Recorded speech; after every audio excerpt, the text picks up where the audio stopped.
Hey everybody, welcome to Obscurities and Miniatures. It's that time once more for some obscurities in literature.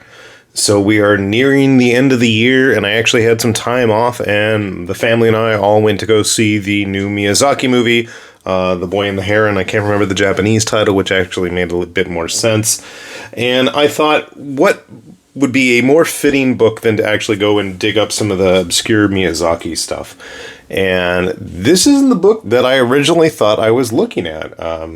So we'll have to find the one that I thought I was going to do, which was on the tanks. But this is actually all on, well, if you look at the kanji here, I honestly, truly cannot tell you how to read it correctly, but I do know that the first two kanji are what we use in airplane, and then this piece of this kanji right here is for boat. So I'm assuming this is like flying boat. I know jidai because I've watched too many stupid samurai movies and played too many video games that took place in mythical time eras. So yeah, this is like age or time period. But then I realized it says over here on the cover, the golden age of the flying boat. So as you can see, we have a certain swine-headed pilot here.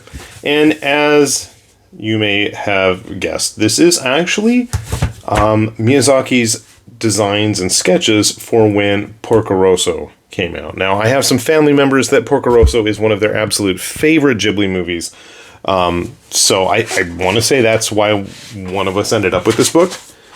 And what's kind of neat is it's got a lot of his early comics that were kind of the basis for where the story kind of got its beginnings from. So I want to say this stuff was originally in like Hobby Graphics or one of like the modeling magazines.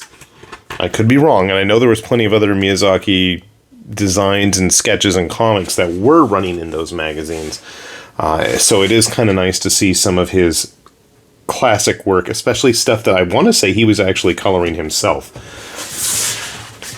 Because if there's one thing that I'm almost as much of a fan of when it comes to things, I'm rambling with this sentence here. I was going to say, when it comes to things that I enjoy, manga, comics, and models, you know, they always kind of go hand in hand. And it's just absolutely lovely looking at all the detail that Miyazaki was putting into his work. And I'm looking around for a year that this stuff was getting drawn in, but I'm not seeing it, unfortunately. And I'm not seeing it in the beginning either. 1990. Okay, so it's a few years old. You gotta love these cross sections of the planes. Could I sit and try to figure it out? Absolutely. Am I going to? Nope.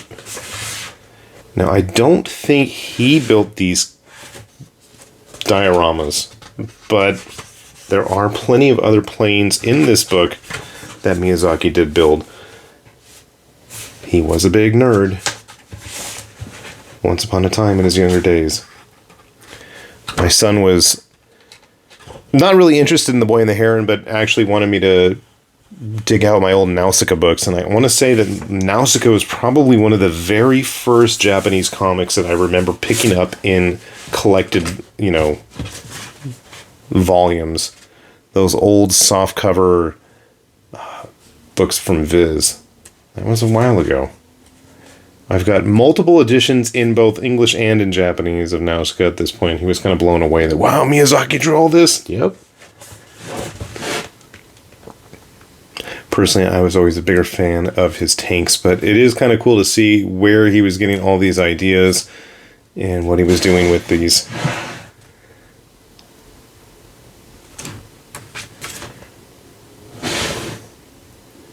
Again, its origins in comic form, and then how it got animated. I was going to say, I thought there were more. We get a bunch of real-life planes that were serving as the basis, as well as copious notes from the author himself. Somewhere, one of us in this family has the book on Miyazaki's tanks, or I'm just absolutely imagining it. Maybe I own it and I forgot where I put it, which is entirely possible. What's funny is some of these are like old photos of Miyazaki sitting here building models and stuff.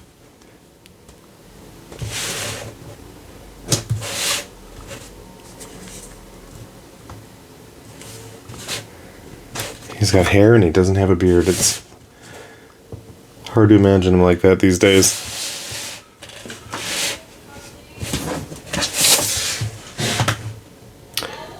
Personally, I enjoyed The Boy and the Heron. I argued with my family about it, but they're not as into the deep stories as I am. Just a fun little book. And with that, I am out the door and on my way. I am going to enjoy my holiday break. Hopefully all of you out there are doing the same. We'll be back. I know I have some stuff finished painting that I'm going to film right after this that we're going to post up on Christmas. So no breaks in filming, and hopefully everybody's going to have a good holiday, and I will see you back after them. So with that said then, this has been High Lord Tamberlane with Obscurities and Miniatures, saying thanks for watching, and we'll see you back here soon. Bye-bye.